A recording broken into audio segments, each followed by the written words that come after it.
ബാല കൊച്ചി വിടുന്നു, ബാല ഒളിച്ചോടി പോകുന്നു എന്നൊക്കെയാണ് പലരും പറയുന്നത്. ഞാൻ 2-3 കമന്റ് കണ്ടതിൽ ആ ഒരു കമന്റ് എടുത്തിട്ടാണ് ഞാൻ അതിന്റെ തമ്പ് വരെ ആക്കിയത്. കാരണം ബാല കൊച്ചിയിൽ നിന്ന് പോകുന്നു, ബാല ആരെയൊക്കെ ഭയന്ന് ഒളിച്ചോടി പോകുന്നു. ബാലയും ഒരു പോസ്റ്റ് ഇട്ടിട്ടുണ്ട്, ഞാൻ കൊച്ചി വിടുകയാണ്, എല്ലാവർക്കും നല്ലത് മാത്രം വരട്ടെ, പക്ഷേ ഇപ്പോൾ ചെയ്യുന്ന ചാരിറ്റി പ്രവർത്തനങ്ങളെല്ലാം ഞാൻ തുടരും, അതിനൊരു മുടക്കവും വരുത്തില്ല എന്നൊക്കെ പറഞ്ഞുകൊണ്ട് ഇടയ്ക്ക് കുറച്ച് ദിവസങ്ങളെ ബാലയുടെ വിവാഹം, അതിനുശേഷം വന്ന പിന്നെ കുറേ വിമർശനങ്ങൾ, അതിനു മുൻപേ ബാല പോലീസ് സ്റ്റേഷനിൽ അറസ്റ്റ് ചെയ്യപ്പെട്ട കാര്യങ്ങളൊക്കെ, മുൻ ഭാര്യയുമായിട്ടുള്ള പ്രശ്നങ്ങളൊക്കെ സോഷ്യൽ മീഡിയയിൽ എപ്പോഴും ചർച്ചാ വിഷയമാണ്. ഇനി ഒരു സ്വകാര്യമായ ഒരു ജീവിതം മതി തനിക്ക് എന്നുള്ളത് മനസ്സിലാക്കിയിട്ടാണെന്ന് തോന്നുന്നു കൊച്ചി വിട്ടിട്ട് ബാല മറ്റൊരു സ്ഥലത്തേക്ക് പോയത്. എവിടെയാണ് എന്ന് ബാല പറയുന്നില്ല, എങ്ങോട്ടാണ് പോയത് എന്നൊന്നും. ഇനി അത്തരമൊരു ലൈഫ്, ഒരു കുഞ്ഞാവുക, സന്തോഷമായി സമാധാനമായി ജീവിതം മുന്നോട്ട് കൊണ്ടുപോവുക, പഴയതുപോലെ സോഷ്യൽ മീഡിയയിലൊന്നും ആക്റ്റീവ് ആകാതെ അല്ലെങ്കിൽ മാധ്യമങ്ങൾക്ക് മുന്നിൽ അത്തരം കാര്യങ്ങളിലേക്ക് ഇടപെടാതെ ഒരു ഒതുങ്ങൽ, അതാണോ ബാല ഉദ്ദേശിക്കുന്നത്? തീർച്ചയായും അത് തന്നെയാണ് ധന്യ. കാരണം ഈ ബാല പറഞ്ഞ കാര്യം നമുക്കൊന്ന് പറയാം. ഞാൻ ചെയ്ത നന്മകൾ അത്രയും ഞാൻ തുടരുക തന്നെ ചെയ്യും, എന്നാൽ കൊച്ചിയിൽ ഞാനിനി ഇല്ല. ഇത്രയും കാലം ഒരു കുടുംബം പോലെ നമ്മൾ കൊച്ചിയിൽ ഉണ്ടായിരുന്നു. ഇന്ന് ഞാൻ നിങ്ങളെ വിട്ട് കൊച്ചി വിട്ട് വന്നിരിക്കുകയാണ്. ഒരുപാട് ദൂരേക്കൊന്നുമല്ല, എന്നിരുന്നാലും എന്നെ സ്നേഹിച്ച ഏവരോടും പറയാതെ വരുന്നത് എങ്ങനെ? എൻ്റെ ഹൃദയത്തിൽ നിന്നുള്ള നന്ദിയും കടപ്പാടും അറിയിക്കുകയാണ്. പ്രിയരെ, എന്നെ സ്നേഹിച്ച പോലെ തന്നെ നിങ്ങൾ എൻ്റെ കോകിലയെയും സ്നേഹിക്കണം. എൻ്റെ കുടുംബത്തിന് വേണ്ടി, എൻ്റെ ആരോഗ്യത്തിന് വേണ്ടി, മനസ്സുഖമുള്ള ഒരു ജീവിതത്തിന് വേണ്ടി തൽക്കാലം മറ്റൊരിടത്തേക്ക് ചേക്കേറുന്നു. ആരോടും എനിക്ക് പരിഭവമില്ല, ഏവരും സന്തോഷമായിരിക്കട്ടെ എന്ന് നിങ്ങളുടെ സ്വന്തം ബാല. ഇതാണ് അദ്ദേഹം പറഞ്ഞത്. യഥാർത്ഥത്തിൽ ബാലയുമായി ബന്ധപ്പെട്ട വിഷയങ്ങളിൽ നമ്മൾ ഒരുപാട് വിവാദങ്ങളിലൂടെ കടന്നുപോയ ഒരാളാണ് ബാല. അദ്ദേഹം 3ാമത് കല്യാണം കഴിച്ചു എന്നുള്ളതാണ് പലരുടെയും പ്രശ്നമായി പല ആളുകളും സോഷ്യൽ മീഡിയയിലൊക്കെ വന്ന് പറയുന്നത്. ഞാൻ പക്ഷേ വേറൊരു വശം ചിന്തിക്കാനാണ് വിചാരിക്കുക. കാരണം അദ്ദേഹം തന്നെ പറയുന്നുണ്ട്, എനിക്ക് എൻ്റെ സന്തോഷമുള്ള സമാധാനമുള്ള ഒരു ജീവിതത്തിന് വേണ്ടിയാണ് ഞാൻ ഇവിടെ നിന്ന് പോകുന്നത്. അദ്ദേഹം 3ാമത് കല്യാണം കഴിച്ചത് അദ്ദേഹത്തിൻ്റെ ബന്ധം കുടുംബത്തിൽ തന്നെയുള്ള ഒരു കുട്ടിയെയാണ്. ആ കുടുംബജീവിതം അദ്ദേഹത്തിന് വളരെ മനോഹരമായി അനുഭവപ്പെടുന്നുവെന്നും ഒരു കുഞ്ഞ് തനിക്ക് പിറക്കാൻ പോകുന്നുവെന്നും ഒക്കെ അദ്ദേഹം പറഞ്ഞിട്ടുണ്ട്. ആ ജീവിതം, തിരക്ക് പിടിച്ച കൊച്ചിയുടെ ഈ തിരക്കിട്ട ഒരു നഗര ജീവിതം ഉണ്ടല്ലോ, ആ നഗര ജീവിതത്തിൽ നിന്ന് മാറി ഒരു ഗ്രാമാന്തരീക്ഷമുള്ള ഒരു സ്ഥലത്ത് കുറച്ച് സ്വസ്ഥതയോടുകൂടി ജീവിക്കാം ഇനി എന്നതാണ് അദ്ദേഹം തന്നെ പറഞ്ഞതുപോലെ അദ്ദേഹം ഉദ്ദേശിച്ചിട്ടുള്ളത്. ഈ സമയത്താണ് നമ്മൾ മറ്റു ചില കാര്യങ്ങൾ കൂടെ ഓർക്കേണ്ടത്. കാര്യം അദ്ദേഹത്തിൻ്റെ മുൻ ഭാര്യമാർ എന്ന് പറയാം, ഈ മുൻ ഭാര്യ കൊടുത്ത കേസിലാണ് ഇദ്ദേഹത്തിനെതിരെ അദ്ദേഹത്തെ പോലീസ് സ്റ്റേഷനിലേക്ക് വിളിച്ചു വരുത്തുകയും അറസ്റ്റ് ചെയ്യപ്പെടുത്തുകയൊക്കെ ചെയ്തത്. പക്ഷേ അത് ആ തരത്തിൽ അവരും ബാലയ്ക്കെതിരെ സോഷ്യൽ മീഡിയയിൽ പ്രതികരിച്ചത് കൊണ്ട് മാത്രമാണ് ബാലയും പ്രതികരിക്കേണ്ട ഒരവസ്ഥ വന്നത്. യഥാർത്ഥത്തിൽ സോഷ്യൽ മീഡിയയിൽ കൂടി ഇങ്ങനെ ഒരു കുടുംബത്തിൻ്റെ പ്രതികരണങ്ങൾ നടത്തുമ്പോൾ അതിൽ മറ്റു ആളുകൾ കയറി ഇടപെടാനും മറ്റു കാര്യങ്ങൾ കമൻ്റായി വരാനും ഒക്കെയുള്ള സാധ്യതകൾ കൂടുതലാണ് എന്ന് നമ്മൾ മനസ്സിലാക്കണം. പക്ഷേ എങ്കിൽ പോലും അതിലൊക്കെ മുകളിലുള്ള സൈബർ ആക്രമണമാണ് ബാല നേരിട്ടത്. ഈ പലപ്പോഴും ഞാൻ സ്ത്രീകളെ ബഹുമാനിക്കുന്ന ആളാണ്, സ്ത്രീകളുടെ പ്രയാസങ്ങൾക്കൊപ്പം നിൽക്കുന്ന ആളാണ്. പക്ഷേ സ്ത്രീകൾ പറയുന്ന കാര്യങ്ങൾക്കാണ് കൂടുതൽ മുൻഗണന നമ്മുടെ നിയമം കൊടുക്കാറുള്ളത്.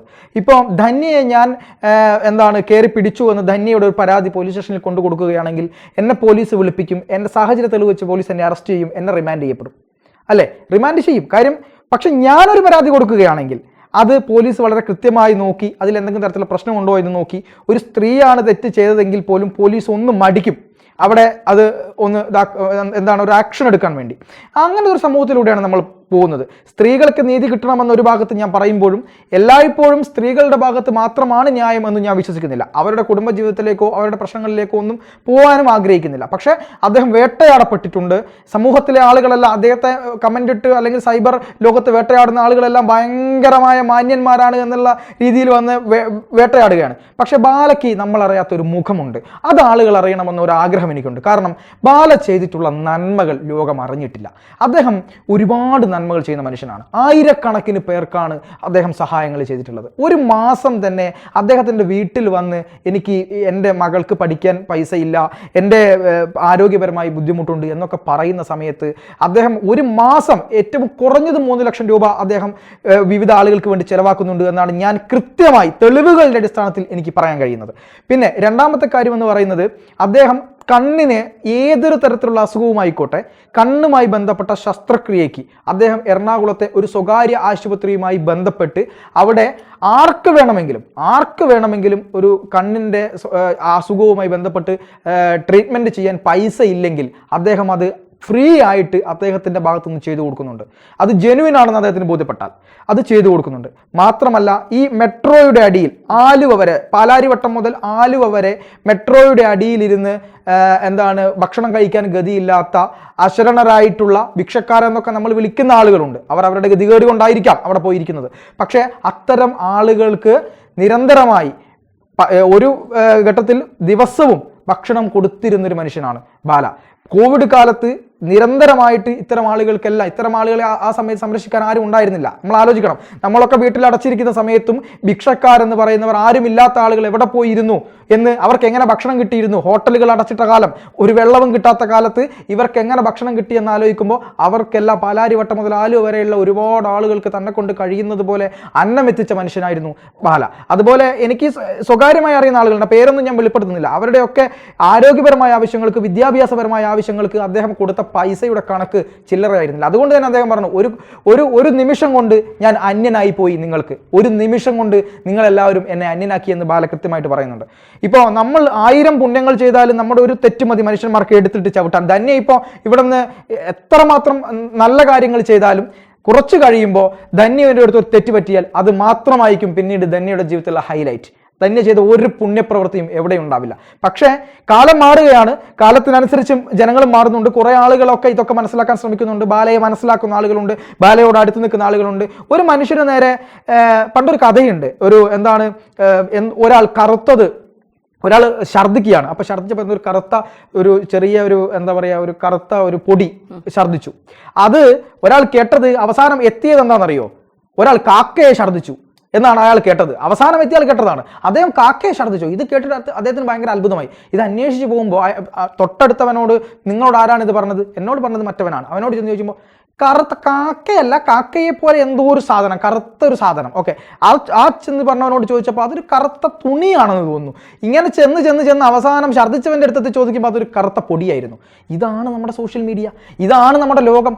എന്താണ് ഏതാണ് എന്ന് പറയാതെ എനിക്ക് വളരെ ഫലപ്രദമായി എൻ്റെ ഭാഗം പറഞ്ഞ് ഫലിപ്പിക്കാൻ പറ്റും. നന്നായി സംസാരിക്കുന്ന ആളുകളാണെങ്കിൽ അവർക്കത് സംസാരിക്കാൻ പറ്റും. പക്ഷേ യഥാർത്ഥത്തിൽ ആരുടെ ഭാഗത്താണ് തെറ്റ്? മനുഷ്യൻ്റെ ഭാഗത്ത് തെറ്റുപറ്റാത്ത മനുഷ്യരൊന്നുമില്ല. അതുപോലെ തന്നെ എല്ലാ ആളുകൾക്കും തെറ്റുപറ്റും. ഇപ്പോൾ അദ്ദേഹത്തിൻ്റെ ഭാര്യയുമായി ബന്ധപ്പെട്ട് അദ്ദേഹത്തിൻ്റെ ഭാര്യയെ കൂടി വിവാദങ്ങളിലേക്ക് വലിച്ചിടരുത് എന്നുള്ള ആഗ്രഹം അദ്ദേഹത്തിനുണ്ടാവും. ഇപ്പോൾ കഴിഞ്ഞ ദിവസം അദ്ദേഹം ഒരു പത്രസമ്മേളനത്തിൽ നടത്തിയ ഒരു ചെറിയ പരാമർശം, എനിക്ക് കുഞ്ഞു വരാൻ പോകുന്ന പരാമർശത്തിന് വെച്ചുകൊണ്ട് അദ്ദേഹത്തിൻ്റെ സ്വകാര്യ ജീവിതത്തിലേക്ക് വരെ കടന്നു കയറി അദ്ദേഹത്തെ ആക്രമിച്ചു. എന്തിനാണ് മറ്റുള്ളവരുടെ ജീവിതത്തിലേക്ക് കടന്നു വരുന്നത്? അവർക്ക് ഡിവോഴ്സ് വേണമെങ്കിൽ അവർ ഡിവോഴ്സ് വാങ്ങിക്കോട്ടെ, അവർക്ക് എന്തെങ്കിലും ബുദ്ധിമുട്ടുണ്ടെങ്കിൽ അതവർ നടത്തിക്കോട്ടെ. പക്ഷേ അവരെ ജീവിക്കാൻ അനുവദിക്കും. മറ്റ് നിയമങ്ങൾ എന്തെങ്കിലും ഉണ്ടെങ്കിൽ അവർ നിയമമാക്കി പോയിട്ട് അതിൻ്റെ കാര്യങ്ങളെല്ലാം ചെയ്യട്ടെ, അവരെ വെറുതെ വിട്ടേക്കും. തീർച്ചയായിട്ടും. എന്തായാലും ബാല പോകാൻ തീരുമാനിച്ചു, കൊച്ചി വിടാൻ തീരുമാനിച്ചു. എല്ലാ ആശംസകളും നേരുന്നു.